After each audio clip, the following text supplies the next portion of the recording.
Dinikahi Duda Galau. Bab 47, penulis Neng Neng.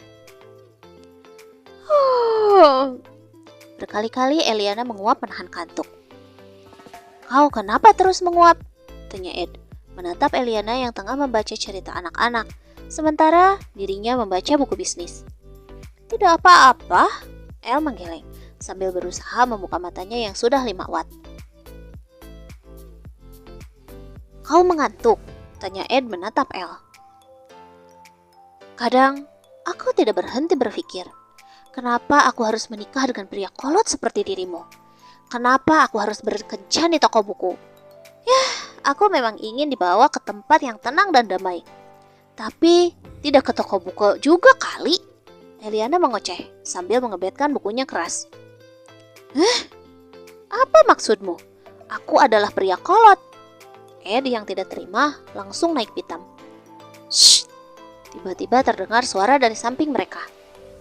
"Kalau mau ngobrol, di luar sana. Ganggu konsentrasi aja," peringatnya sambil berdiri dan menjauh dari mereka. "Bagiku, ini adalah tempat terdamai, jauh dari kebisingan. Dari mulai aku muda, hingga sekarang aku beranjak melepaskan masa muda, aku masih suka dengan tempat ini." Setengah berbisik, Ed menatap El yang masih membaca buku yang menceritakan tentang Putri Duyung. "Dan apa bacaanmu? Cerita anak-anak?" "Shh, kekanakan," timpal Ed seraya berdecih. "Heh, kau lupa? Berapa usia anakmu?" El mendelik tidak suka. "Aku membaca cerita ini untuk diceritakan lagi nanti pada Aksa," ucap El. "Oh," Ed mengangguk pasrah. "Kau tidak berniat mengajakku pulang?" "Tubuhku menjadi kaku semenjak memasuki toko ini," pinta El sambil memijat pinggangnya sendiri. Ed menghentikan aktivitasnya. Seketika hatinya kembali mengutuk ide Aldo yang telah membuat proyeknya gatot kembali. "El, apa yang kau bayangkan ketika kau berkencan dengan seorang pria?" tanya Ed tiba-tiba. Merasa muak dengan semua percobaannya, dia merasa akan lebih baik jika bertanya langsung saja pada tujuan proyeknya. Makan malam romantis, diiringi lagu romantis, lalu si pria akan memberiku setangkai bunga dan sebuah cincin, ucap El dengan bola mata ke atas, membayangkan. "Shh, shh." Terdengar lagi suara orang yang tidak suka dengan suara mereka yang menimbulkan keberisikan.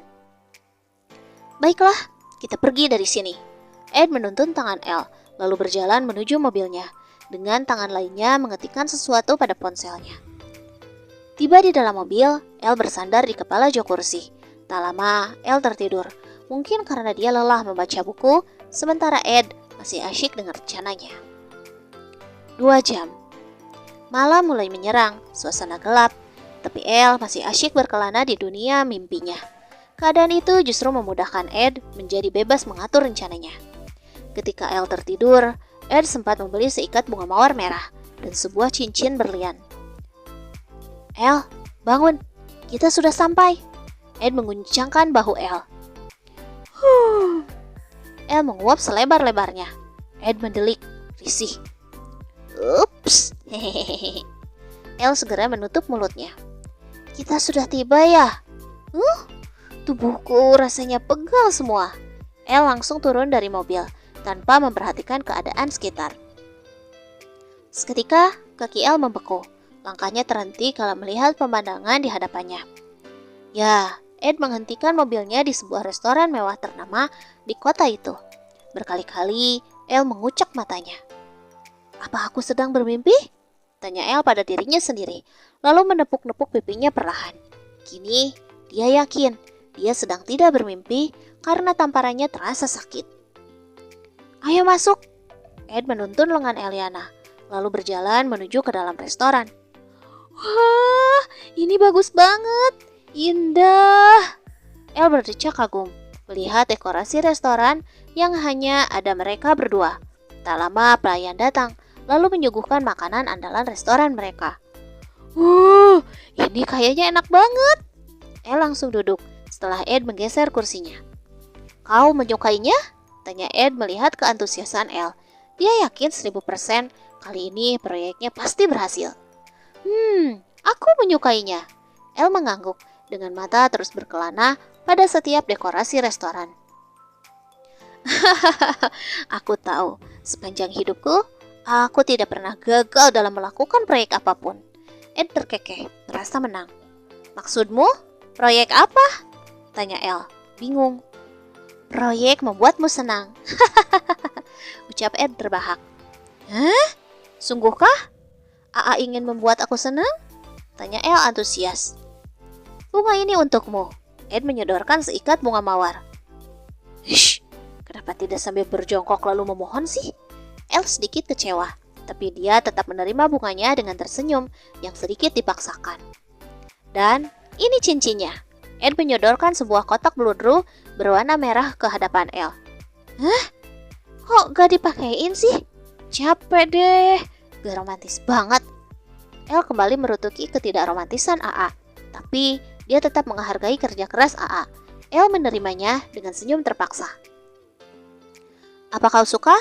Tanya AA dengan hidung yang sudah mengembang. Suka? Jawab El agak malas. Aku tahu itu. Dan satu lagi. Ed menjeda kata-katanya. El bersiap menerima kejutan selanjutnya. Prok prok prok.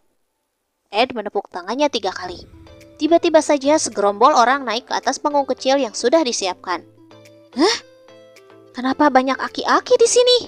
Mereka mau ngapain? Bawa alat musik gede-gede kayak gitu? Gumam El bingung. Jangan bilang.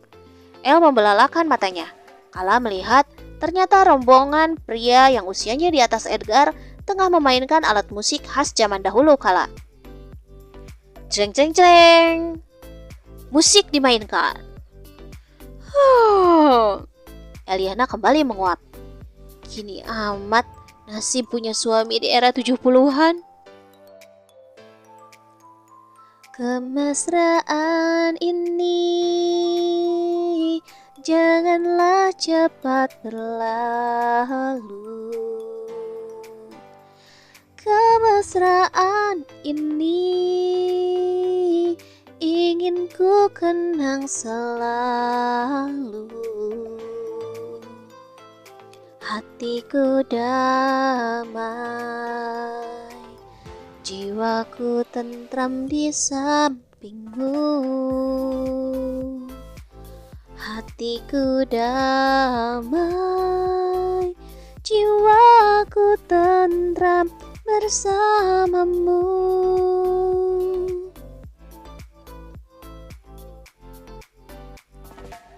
Langit biru di pagi hari menampakkan betapa indahnya ia. Kala mentari mulai menimbulkan sinarnya. Salah lupa jika tadi malam, sinar rembulan pun tak kalah indahnya. Rinduku mulai tamak, tapi aku tetap berusaha mengelak. Pagi-pagi udah bengong aja, terdengar sapaan seorang perempuan, tepat berada di hadapanku. Aku mendongakkan kepalaku. Mbak, sapaku pada perempuan cantik yang tengah tersenyum padaku. Kenapa? Kok ngelamun? Tanyanya sambil mendaratkan bokong di salah satu kursi makan di hadapanku. Gak apa-apa, aku menggeleng. Jangan bohong, aku tahu kamu pasti lagi punya masalah kan? Ayo cerita, anggap saja aku ini kakakmu. Ucapnya lagi, tersenyum lembut dan tulus. Aku hanya bisa menghela napas. Haruskah kukatakan resahku padanya? Hei, dia dan aku adalah manusia biasa. Sebiasa-biasanya manusia. Mulut boleh bilang tidak apa-apa, tapi hati siapa yang tahu?